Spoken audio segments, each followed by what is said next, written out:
नमस्कार दोस्तों, सबसे पहले हम आपको कांग्रेचुलेट करना चाहेंगे कि आप रीजनिंग सीखने के लिए इंटरेस्टेड हैं। दोस्तों, आज के इस वीडियो में हम कैलेंडर से संबंधित टॉप 5 ऐसे प्रश्नों को समझेंगे जो SSC, railway, bank, UPSSC and other सभी एग्जाम के लिए बहुत ही ज्यादा महत्वपूर्ण है। तो फिर बिना समय गवाए चलिए वीडियो शुरू करते हैं। तो हमारा सबसे पहला सवाल कहता है कि निम्न में कौन सा लीप वर्ष नहीं है। ए में है 1972, बी में है 1904, सी में है 1740 तथा डी में है 1882। अब इसे सॉल्व कैसे करना है इसे समझिए। कहता है निम्न में कौन सा लीप वर्ष नहीं है। तो सबसे पहले तो हमें ये जानना जरूरी है कि ये लीप वर्ष होता क्या है। तो जैसा कि हमने पिछले वीडियो में बता ही चुके हैं कि वर्ष दो प्रकार के होते हैं, एक साधारण वर्ष होता है तथा दूसरा लीप वर्ष होता है। दोनों वर्ष में 12-12 महीना ही होता है। बस फर्क इतना है कि साधारण वर्ष के फरवरी महीना में 28 दिन होता है तथा लीप वर्ष के फरवरी महीना में 29 दिन होता है।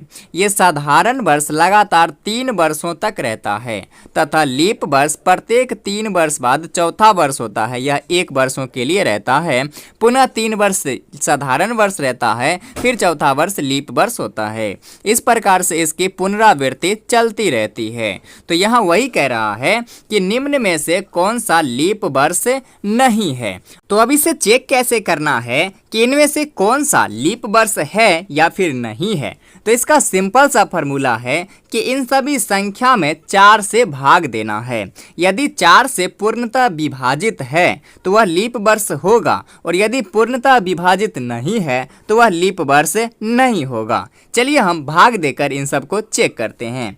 ए में है 1972, ये 1972 में हम 4 से भाग देंगे।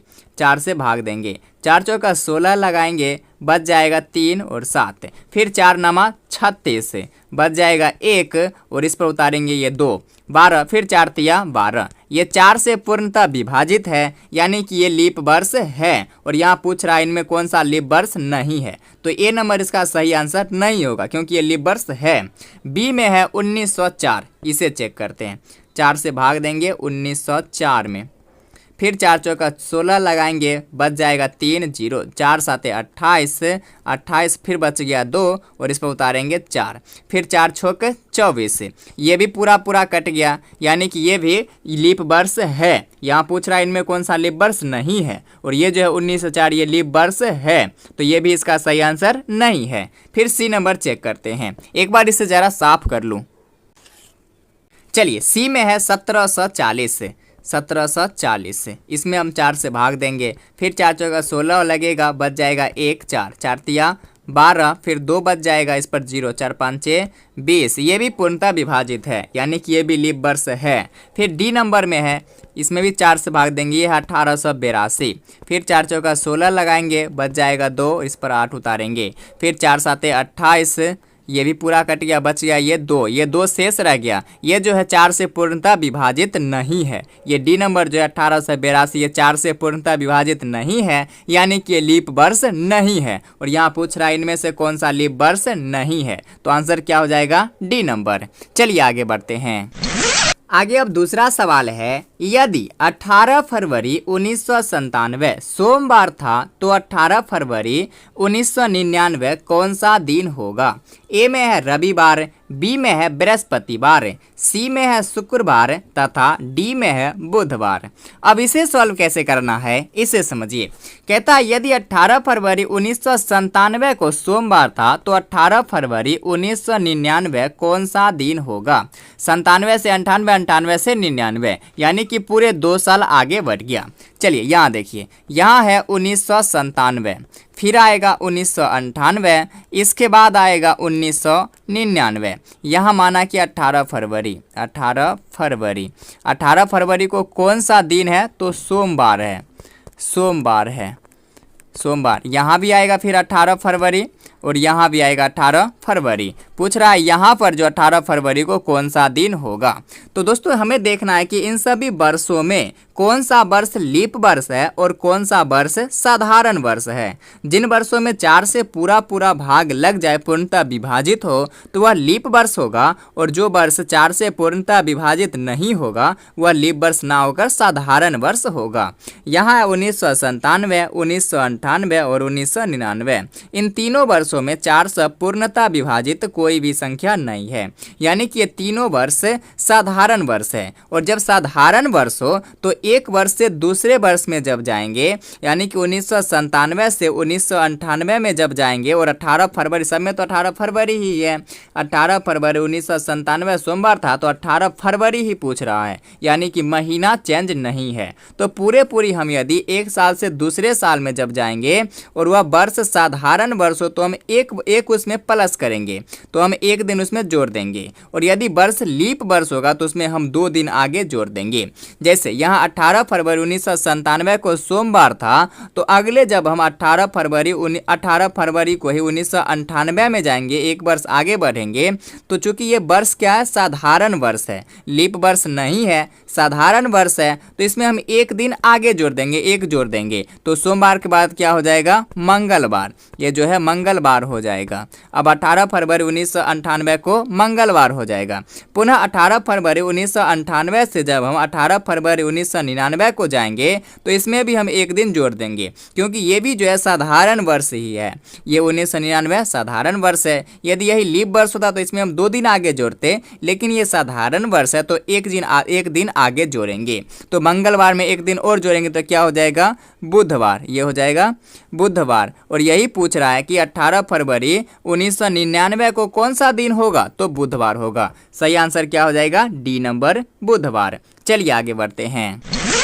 आगे अब तीसरा सवाल है, यदि 10 मार्च 1996 को शुक्रवार था तो 10 मार्च 1997 को कौन सा दिन होगा। ए में है शुक्रवार, बी में है शनिवार, सी में है रविवार तथा डी में है सोमवार। ये भी सेम 2 नंबर सवाल के जैसा ही है कि यदि 10 मार्च 1996 को शुक्रवार था तो 10 मार्च 1997 को कौन सा दिन होगा। बस फर्क इतना है कि 2 नंबर सवाल में कोई भी वर्ष लीप वर्ष नहीं था और यहाँ 1996 लीप वर्ष है। अब इसे कैसे सॉल्व करना है, इसे समझिए। माना कि यहाँ पर 1996 है और हमको जाना है 1997 में।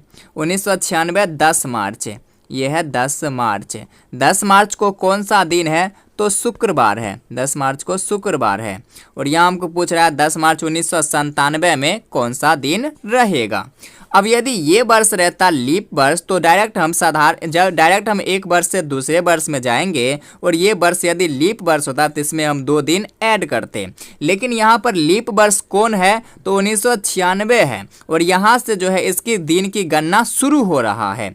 10 मार्च 1996 को शुक्रवार है, यहाँ से हम आगे 1997 में जाएंगे। 1996 ये ईस्वी जो है इससे गणना शुरू हो रहा है, तो इसमें हम ये लीप वर्ष तो है, तो इसमें हम 2 दिन तब ऐड करेंगे जब इसका महीना जो है 29 फरवरी से पहले का हो। 1 जनवरी हो गया, 30 जनवरी हो गया, 12 फरवरी हो गया, 29 फरवरी हो गया। यदि इसकी महीना 29 फरवरी से पहले का हो तब इसमें हम 2 दिन ऐड करेंगे, और यदि 29 फरवरी से बाद का हो तो हम साधारण वर्ष के तरह ही 1 दिन ऐड करेंगे। यहाँ है 10 मार्च, इसकी महीना 29 फरवरी के बाद का है, पहले का नहीं है, तो हम साधारण वर्ष के तरह ही 1 दिन ऐड करेंगे।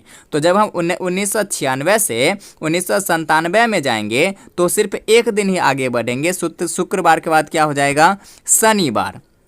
समझ गए होंगे। यदि यहाँ से गणना शुरू हो रहा है, ये लीप वर्ष तो है, लेकिन इसमें हम 2 दिन तब ऐड करेंगे जब इसकी महीना जो है 29 फरवरी से पहले हो। यहाँ कह रहा है 10 मार्च, यहाँ तीसरी महीना 10वीं दिन है, तो इसमें हम सिर्फ 1 दिन ऐड करेंगे, तो आंसर क्या हो जाएगा, शनिवार। शनिवार, बी नंबर ये सही आंसर हो जाएगा। चलिए आगे बढ़ते हैं।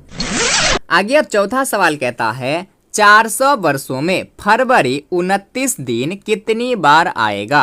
ए में है 197, बी में है 166, सी में है 97 तथा डी में है 100। अब इसे कैसे सॉल्व करना है समझिए। कहता है 400 वर्षों में फरवरी 29 दिन कितनी बार आएगा। फरवरी में 29 दिन वाला फरवरी होने का मतलब है कि वह वर्ष लीप वर्ष होगा। तो हमें पता करना है कि 400 वर्षों में लीप वर्ष कितनी बार आएगा। जितनी बार लीप वर्ष आएगा उतनी ही बार 29 फरवरी आएगा। तो लीप वर्ष पता करने के लिए हम सिंपल सा फॉर्मूला लगाते हैं कि उस संख्या में 4 से भाग देते हैं। जो भागफल आता है उतनी बार लीप वर्ष आएगा। तो यहाँ हम 400 में सिंपल सी 4 से भाग देंगे। 400 में हम 4 से भाग देंगे, 4 एकम 4 और फिर इस जीरो काटने के लिए डबल जीरो हम यहाँ डाल देंगे। यानी कि 400 वर्षों में लीप वर्ष 100 बार आएगा। लेकिन ये 400 वर्षों में शताब्दी वर्ष कितने हैं तो 4 है। एक तो 100वां वर्ष है और 200वां वर्ष है, 300वां वर्ष है तथा 400वां वर्ष है। ये शताब्दी वर्ष जो है लीप वर्ष है या नहीं, इसे चेक करने के लिए हम 4 से भाग ना देकर 400 से भाग देते हैं। ये शताब्दी वर्ष जो है लीप वर्ष है या नहीं, ये चेक करने के लिए हम 400 से भाग देंगे तथा बाकी के सभी वर्षों को चेक करने के लिए हम 4 से भाग देंगे। तो ये 100वां वर्ष जो है लीप वर्ष है या नहीं, इसे हम चेक करने के लिए 400 से भाग देंगे। 400 से हम 100 में भाग देंगे तो ये तो पूर्णतः विभाजित नहीं होगा। इसी प्रकार से 400 से हम 200 में भाग देंगे। ये भी बड़ी संख्या छोटी संख्या में भाग देंगे, पूर्णतः विभाजित नहीं होगा।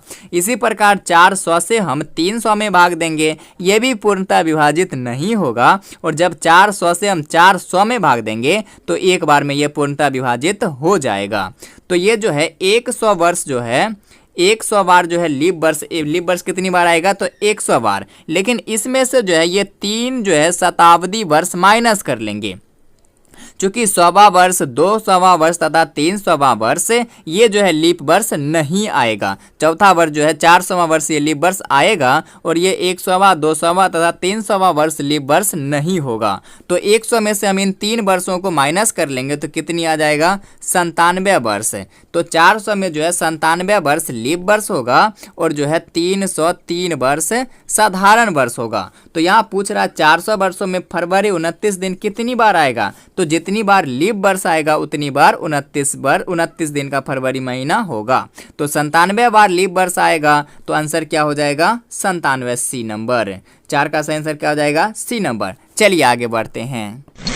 आगे अब 5वां प्रश्न कहता है 10 अगस्त 2001 को मंगलवार था तो 15 सितंबर 2002 को कौन सा दिन होगा। ए में है बृहस्पतिवार, बी में है बुधवार, सी में है शनिवार तथा डी में है रविवार। अब इसे कैसे सॉल्व करना है समझिए। कहता है 10 अगस्त 2001 को मंगलवार था तो 15 सितंबर 2002 को कौन सा दिन होगा। सबसे पहले हम लिखेंगे 10 अगस्त 2001 को कौन सा दिन है तो मंगलवार है। मंगलवार 10 अगस्त 2001 को मंगलवार है। तो पुनः हम 10 अगस्त 2002 में जाएंगे। 10 अगस्त 2002 में। अब यहाँ समझिए, यदि हम सेम दिन सेम महीना यानी कि 10 अगस्त यहाँ भी 10 अगस्त, अब साल जो है सेम दिन और सेम महीना में यदि हम एक वर्ष से दूसरे वर्ष में जाते हैं, 10 अगस्त 2001 से 10 अगस्त 2002 में, सेम दिन और सेम महीना में 2001 से 2002 में आ रहे हैं, एक वर्ष आगे जा रहे हैं।